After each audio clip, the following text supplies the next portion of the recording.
દરેક માનવીનું એક સ્વપ્ન હોય છે કે પોતાનું ઘર, અને આ ઘર માટે લોકો પૂરા જીવનભરની કમાઈ આ મકાનો ખરીદવામાં લગાવી દેતા હોય છે. પોતાનું ઘર મેળવવા માટે સરકારની આવાસ યોજનાના ફોર્મ લેવા માટે લોકો વહેલી સવારથી કતારોમાં લાગી રહ્યા છે. વડોદરા વુડાની હદમાં આવેલ EWSના 103 મકાનો માટે વુડા દ્વારા સુભાનપુરા વિસ્તારમાં આવેલી એક ખાનગી બેંક સહિત વિવિધ બેંક દ્વારા ફોર્મ વેચાણ કરવામાં આવી રહ્યા છે. આજે પણ વહેલી સવારથી ફોર્મ લેવા માટે બેંકોની બહાર લાંબી કતારો જોવા મળી હતી. આમ આદમી પાર્ટીના અગ્રણીએ આક્ષેપો કર્યા હતા કે તંત્ર દ્વારા ₹1ની કિંમતના ફોર્મના ₹100 લઈને ઉઘાડી લૂંટ શરૂ કરી છે.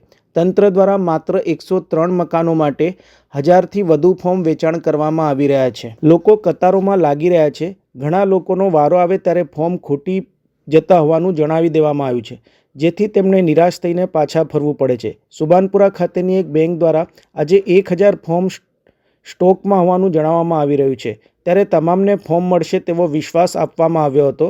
આમ આદમી પાર્ટીના અગ્રણી વીરેન રામીએ જણાવ્યું હતું કે વુડાની હદમાં PM આવાસના EWSના 103 ખાલી મકાનો માટે ડ્રો માટે ફોર્મનું વિતરણ કરવામાં આવી રહ્યું છે. ત્યારે 1થી લઈને 20મી જાન્યુઆરી સુધી ફોર્મનું વિતરણ કરવામાં આવનાર છે. 1 તારીખે માત્ર ફોર્મ વેચાયા હતા, ત્યારબાદ ફોર્મ વેચાયા નથી. લોકો વહેલી સવારથી ફોર્મ માટે લાઈનો લગાવીને કતારોમાં ઊભા રહે છે. તંત્ર દ્વારા ફોર્મ વેચાણના નામે ધંધો શરૂ કરવામાં આવ્યો છે તેવા પણ આક્ષેપો કર્યા હતા. જે લોકો ફોર્મ લેવા આવ્યા હતા તેમાંના લોકો દ્વારા જણાવ્યું હતું કે તંત્ર દ્વારા ફોર્મ વેચાણ માટે કોઈ યોગ્ય સુવિધા કરવામાં આવી નથી. વહેલી સવારે હું આજે 5 વાગ્યાથી આવીને લાઇનમાં ઊભો છું, જ્યારે અન્ય એકે જણાવ્યું હતું કે અમે 3 વખત ધક્કા ખાઈ ચૂક્યા છે. લોકોનો સમય બચે તે માટે પ્રયાસ કરવો જોઈએ. આજે પણ કામ ધંધો છોડીને ફોર્મ લેવા આવ્યા છે. ₹100નું ફોર્મ ખરીદી ભર્યા પછી મકાન મળશે કે નહીં તે પણ એક સવાલ છે. ફોર્મના ₹100 લઈને ઉઘાડી લૂંટ ચલાવી રહ્યા હોવાના પણ આક્ષેપો કરાયા હતા. પ્રધાનમંત્રી આવાસ યોજનાના મકાનના ફોર્મ માટે સવારે 5 વાગ્યાના આવ્યા છીએ. 5 વાગ્યાના આવ્યા છીએ. આ પણ કોઈ પણ જાતની વ્યવસ્થા નથી. પ્લસ કે કોઈ લાઇનમાં રહેવાની કે કોઈ ટોકન બાબતની કોઈ પણ જાતની કોઈ વ્યવસ્થા અહીંયા રાખેલી નથી. બીજું કે જેમને તેમ એમ કહેશે કે ઉભા રહો, કોઈ ટોકન આપવાનું કહેશે, કોઈ ના કહેશે. પબ્લિક છે તે કોઈ પોલીસ ખાતાની કોઈ ઓલી નથી કે ભાઈ લાઇનમાં સિક્યુરિટી કે સાથે કોઈ સપોર્ટ કરે કે ભાઈ આજુબાજુવાળા કોઈ ઊભા રહેવા નથી દેતા કે ભાઈ તો તમે એવો ફોર્મ એ રીતે વ્યવસ્થા કરો કે દરેક બેંકોમાં અલગ અલગ આપો. 200 ફોર્મ અહીંયા આપો, 200 અહીંયા આપો, 200 અહીંયા આપો, તો પબ્લિકની લાઇન ન થાય. ખોટા પબ્લિક હેરાન ન થાય. 4 વાગ્યે લાઇનમાં આવીને કોઈને ઊભું રહેવું ન પડે. અમારી ખાસ સરકારને એટલી વિનંતી છે કે આવું તમે ખોટું કામ ન કરો. વડોદરા શહેરી વિકાસ મંડળ પ્રધાનમંત્રી આવાસ યોજનાની જે ફોર્મ જે છે 103 જેટલા ખાલી પડેલા મકાનો કે જે મકાનોની અંદર અત્યારે ફોર્મ આપવાનું કામગીરી ચાલુ રહી છે. 1 તારીખથી લઈ 20 તારીખ સુધી આ ફોર્મ આપવાની પ્રક્રિયા હતી. ફોર્મ પરત કરવાનું પણ 20 તારીખ સુધીની મર્યાદામાં હતું. પરંતુ આ સરકારની કાંઈક ને કાંઈક ચૂકના કારણે આજે તમે જુઓ કે ગરીબ અને મધ્યમ વર્ગના લોકો જે મકાન મેળવવા માટે 1 થી 20 તારીખની જગ્યાએ આજે લાઇનમાં ઊભા રહ્યા છે, કારણ કે આ ફોર્મની અછત. અરે ભાઈ, સરકાર ચલાવો છો સરકાર.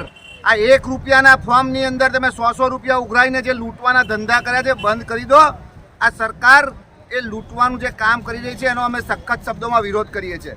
બીજી બાબત એ છે કે જો તમે 1 તારીખથી 20 તારીખ સુધીમાં જો ફોર્મ આપ્યા હોત તો આ રીતે પબ્લિકને હેરાન ના થવું પડે.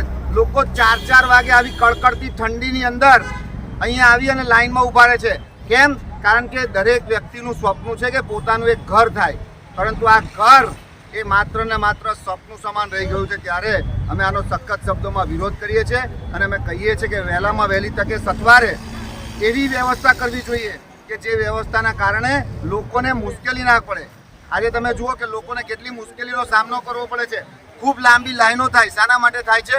કારણ કે સ્વાભાવિક છે કે જો દરેક વ્યક્તિનું એક સ્વપ્ન છે કે ઘરનું ઘર થવું જોઈએ. તો અમે આનો સખત શબ્દોમાં વિરોધ કરીએ છીએ. સરકારે આની અંદર વિચારણા કરવી જોઈએ, એવી વ્યવસ્થા ઊભી કરવી જોઈએ. શાના માટે એક જ બેંક કરો છો? તમે સરકાર છો, સરકારી આવાસ યોજના છે, આપો 10, 20, 25 બેંકોમાં કે જેથી કરી અને આ લોકો એ પોતાનું મકાન મેળવી શકે, શાંતિથી ફોર્મ મેળવી શકે. એટલે અમારી માંગ છે કે આ રીતની વ્યવસ્થા ના હોવી જોઈએ. દરેક બેંકની અંદર આ ફોર્મ મળવા જોઈએ.